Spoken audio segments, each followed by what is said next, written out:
Hello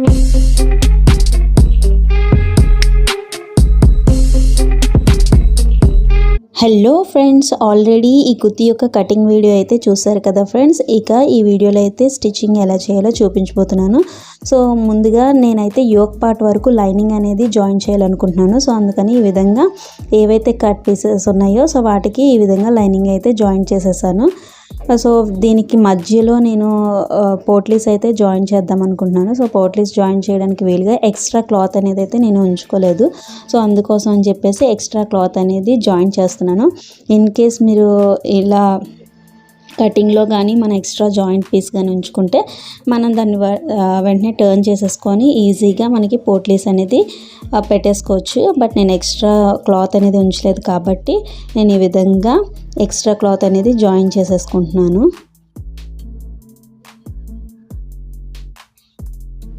so 1 inch పట్టీలాగా అనేది join చేసుకుంటున్నాను.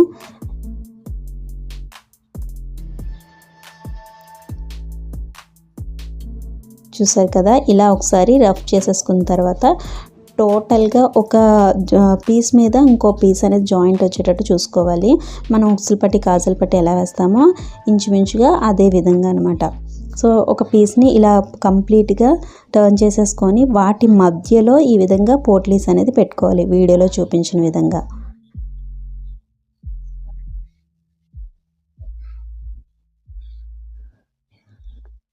చూసారు కదా, ఇలా మనం మధ్యలో పెట్టేసుకొని ఇలా పోట్లీస్ అనేది స్టిచ్ చేసేసుకోవచ్చు.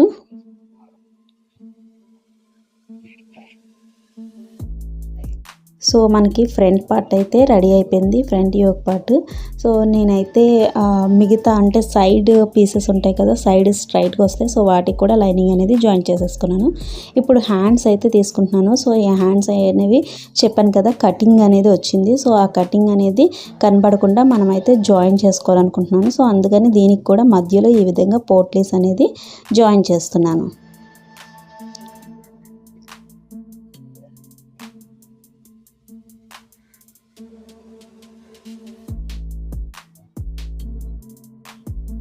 చూసారు కదా, పోట్లీస్ జాయిన్ చేసిన దగ్గర ఒకసారి పైకి పాదం అనేది ఎత్తి మనం స్టిచ్ అనేది వేయాలి, అప్పుడే నీట్గా పడుతుంది. సో దీనిపైన వేరొక పీస్ని అనేది జాయిన్ చేసుకొని టర్న్ చేసేసుకుంటున్నాను.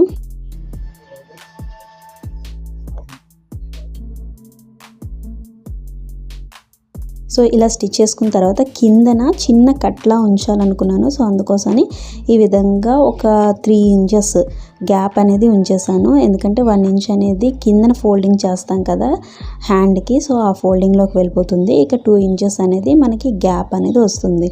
సో ఇలా వీ షేప్లో చూసారు కదా, ఇలా వీ షేప్లో మనకి గ్యాప్ అనేది వస్తుంది.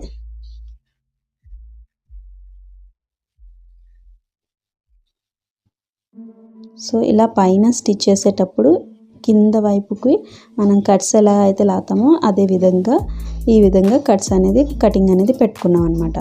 సో హ్యాండ్స్ అనేది సెకండ్ హ్యాండ్ కూడా ఈ విధంగా రెడీ చేసేసుకున్నాను. ఇప్పుడు ఆల్రెడీ చెప్పాను కదా, ఇలా యోక్ పార్ట్ వరకు లైనింగ్ అయితే జాయిన్ చేసేసాను సైడ్స్. సో దీని మధ్యలో మనకి ఆల్రెడీ తయారు చేసుకున్నటువంటి పీసెస్ అయితే వస్తాయి. సో అవి ఎలా జాయిన్ చేయాలంటే, సో చూసారు కదా, ఇలా ఈ బ్యాక్ పీస్ అనేది ఫస్ట్ బ్యాక్ పార్ట్ అనేది జాయిన్ చేస్తున్నాను. సో కిందన పీసులు రాకుండా అంటే ఈ క్లాత్ అనేది చిన్న చిన్న పీసెస్ వచ్చేస్తుంది. సో నాకు లెంత్ తగ్గిపోతుందేమో అనిపించేసి నేను ముందే కొంచెం లోపలికి అనేది లోడింగ్ టైప్లో ఇచ్చేసుకున్నాను. సో చూసారు కదా, ఈ విధంగా చిన్న చిన్న ఫ్రిల్స్ అనేవి పెట్టుకోవాలి కిందన. సో ఇలా పెట్టుకునేటప్పుడు ఏంటంటే సెంటర్ కట్ చేయించుకొని ఆ సెంటర్ పార్ట్ అనేది మన యోక్ పార్ట్కి సెంటర్లో రావాలి. సో చూసారు కదా, ఇలా సెంటర్గా అక్కడికి వచ్చిన తర్వాత మనకి కచ్చా పాయింట్ సెంటర్కి వచ్చిన తర్వాత మళ్ళీ ఫ్రిల్స్ అనేది గ్యాదరింగ్ ఫ్రిల్స్లా పెట్టుకుంటూ వస్తే మనకి కరెక్ట్గా వస్తుందన్నమాట. మనకి ఫ్రిల్స్ అనేవి ఒక దగ్గర ఎక్కువ ఒక దగ్గర తక్కువ కాకుండా ఈక్వల్గా వస్తాయి. సో చూసారు కదా, ఈ విధంగా గ్యాదరింగ్ ఫ్రిల్స్ అని పెట్టేసుకొని మళ్ళీ టర్న్ చేసేసుకొని ఒక స్టిచ్ అయితే వేసేసుకుంటుంది. షోల్డర్ వరకు కూడా కంప్లీట్గా జాయిన్ చేసేసుకోవాలి. చూస్తారు కదా ఫ్రెండ్స్, ఇలా జాయిన్ చేసుకున్న తర్వాత సైడ్స్ వి షేప్లో వస్తుంది కదా, సో అక్కడ కటింగ్ అనేది ఇస్తే మనకి నీట్గా తిరుగుతుంది పై వైపు. సో చూసారు కదా ఫ్రెండ్స్, ఇదే విధంగా ఫ్రంట్ కూడా జాయింట్ అయితే చేసేసుకోవాలి. సో పై వైపున అనేది ఒక స్టిచ్ అయితే వేసేసుకుంటున్నాను.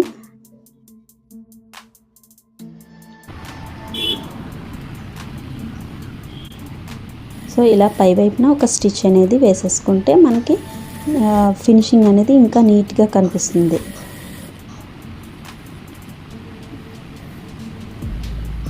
చూసారు కదా, సెంటర్ ఫ్రిల్స్ వస్తాయి, సైడ్స్ అనేవి ఫ్రిల్స్ మనకి ఈ కుర్తీలో.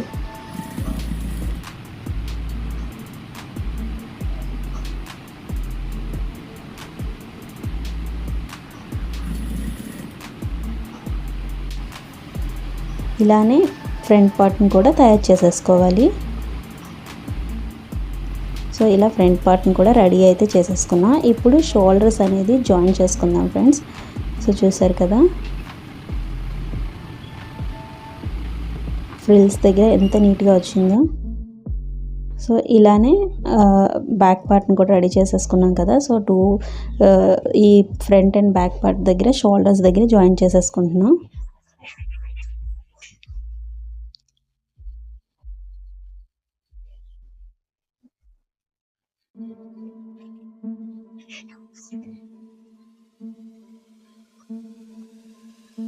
ఇలా జాయిన్ చేసేసుకున్న తర్వాత ఇప్పుడు హ్యాండ్స్ని అయితే అటాచ్ చేసేద్దాం ఫ్రెండ్స్. సో హ్యాండ్స్ని అటాచ్ చేసేటప్పుడు చెప్తున్నాను కదా ఆల్రెడీ, సెంటర్ పార్ట్ నుండి మనం మెజర్ చేసుకొని ఎడ్జ్లోకి వచ్చేసరికి మనకి సెంటర్ హ్యాండ్ కచ్చా అనేది మన షోల్డర్ దగ్గర సెంటర్ జాయింట్కి రావాలన్నమాట. సో ఇలా మెజర్ చేసుకొని ఒక సైడ్ నుంచి వేసుకొని వచ్చినా కూడా మనకు సరిపోతుంది. లేదు అలా సెంటర్ జాయింట్ రావట్లేదు, కరెక్ట్గా రావట్లేదు అంటే మన సెంటర్ షోల్డర్ జాయింట్ దగ్గర నుంచి ఒక పక్క జాయింట్ చేసుకున్న తర్వాత మళ్ళీ రెండో పక్క జాయింట్ చేసుకోవచ్చు. బట్ ఇలా అయితే మనకి ఈజీగా వర్క్ అనేది అయిపోతుంది.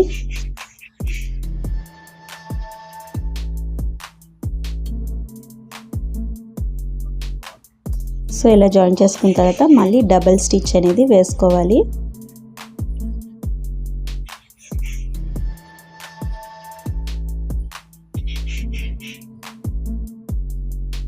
ఇదే విధంగా రెండో హ్యాండ్ కూడా జాయిన్ చేసేసుకున్నాం.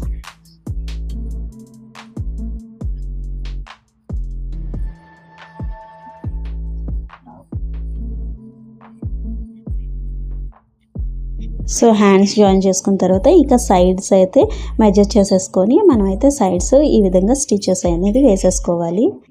సో చూసారు కదా ఫ్రెండ్స్,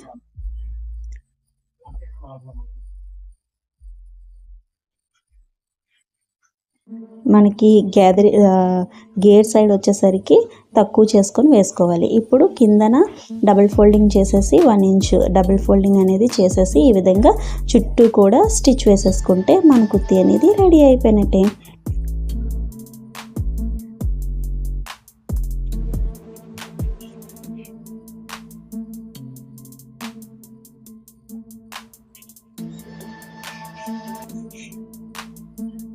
చాలా మంచి లుక్ అయితే వస్తుంది ఫ్రెండ్స్. సో చూసారు కదా, ఈ వీడియో కానీ మీకు నచ్చినట్లయితే please like the video and subscribe my channel.